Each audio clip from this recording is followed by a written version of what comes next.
Good morning, physicists. Welcome back on a Monday after Mother's Day weekend.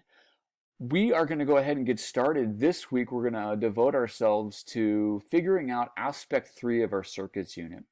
So today's post reads this, as this week we'll investigate aspect 3 level knowledge by investigating Kirchhoff's laws. Today we will investigate Kirchhoff's loop law for voltage. Later this week we'll investigate Kirchhoff's junction law for current. So the first thing you're doing is you're watching this video to get started. It'll be posted here by the time you're done with it. And we're going to use a PhET simulation to investigate Kirchhoff's loop law for voltage. So I'm going to go ahead and pull this document up and get you started. Now initially we could do the loop law first or the junction law for current first. The way that this was written initially was that we had already done the junction law. So it says previously we learned a Kirchhoff's junction law. We're going to reverse it. So you don't know the junction law yet, and that's okay. One doesn't have to come for the other. So I'm going to jump down here. It says, today we will look at Kirchhoff's loop law for voltage. Similar to how the junction law is a consequence of conservation of charge, we'll find the loop law to be a consequence of another important law, the law of conservation of energy. So the first thing we need to sort of be able to investigate is, well, what is a loop anyways, if that word is part of the loop law? It's really simple. Any loop, closed loop, that goes through a part of the circuit and the battery is a loop. So look at this one. This is a series circuit. Here's the battery. Here's 3 resistors in series. This is one loop, right? So there's only one loop in a series circuit. Here's a parallel. So think about the different loops you could have in this one. Here's a loop that goes through the battery and one resistor, so that's one loop. Let's look at another loop. We could have another loop that goes through the center resistor, so that would be a second loop. And then finally, we could have a third loop in this circuit that goes through the battery and that third or that outermost resistance. So I would identify 3 separate loops in that parallel circuit. Finally, this one is a complex or a compound circuit. And again, what's different about this is here we go through the battery. The battery raises the charge or pushes the charge. It's always going to go through this resistor, but then there's this parallel aspect. Some of it can come through here. So this is one loop, right?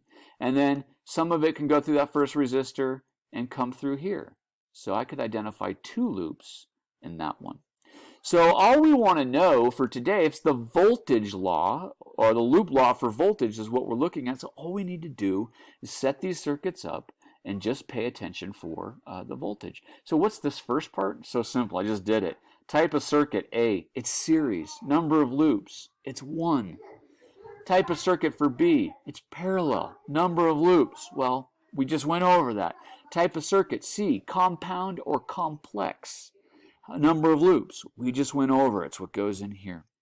So then you're going to use PhET. You're going to actually build the circuits for it. And give you a little bit of detail here. And I'm going to show you a little bit about what we're going to build. You're going to have to build 3 separate circuits. So the series one, that's this one. Parallel, that's this one. And then compound, and then that's this one here. And the only thing we're recording today is the voltage across each of those elements in the circuit. So I'm going to show you how simple that actually is. And then you'll do your analysis based on it. So I'm going to go ahead and pull up PhET. I have it sort of started here with the series circuit. It's really simple. You just pull out what you need. Wire, battery, and resistors are all we're using. So here's my battery. Here's resistor 1. Here's resistor 2. I'll go ahead and put a third resistor in. And I will connect it with wires. I can go straight there, and that'll work. That's just fine. As long as it's connected, that's fine. First of all, what you see is you actually see then the charges are moving, right? These would be the negative charges or the electrons that are pumped through the circuit because of the chemical energy in the battery. All we need to do then are record these values, and this is what we're going to do. We're going to pull out the voltmeter. Some of you may have seen things like this called a multimeter, and if we were in class, you would use one with real circuits. A multimeter's got 2 probes because of the way we speak about voltage. Remember, voltage is kind of akin to the difference in height of a river system. If a river has current in it, how fast the current is related to how steep the river is or how high one point above the river is above the other. That means you need to reference 2 points. So the black probe kind of tells us about the low ground of the battery, and the red probe tells us about the high ground. So I just touched them across 2 points, and it tells me that this is a 9-volt battery. So what that means is the battery is using chemical potential energy to raise the charge to 9 volts of potential. So when I'm asked about voltage across battery, that's how I record it. The rest of them are just as simple. I want to record the voltage changes or the voltage drops across each resistor. So I'm just going to take that probe and I'm going to put it across there. So what happened there? I left it the same. It was positive 9. It's telling us we got a minus 3 volt across there, right? So what I would suggest you do, just not to overcomplicate it at the first, is whatever you get for a number, record it as positive, because you'll notice if I just switch these leads, it will go from negative to positive. We can just look at the absolute value of those numbers to try to get an idea of what the loop law for voltage is all about.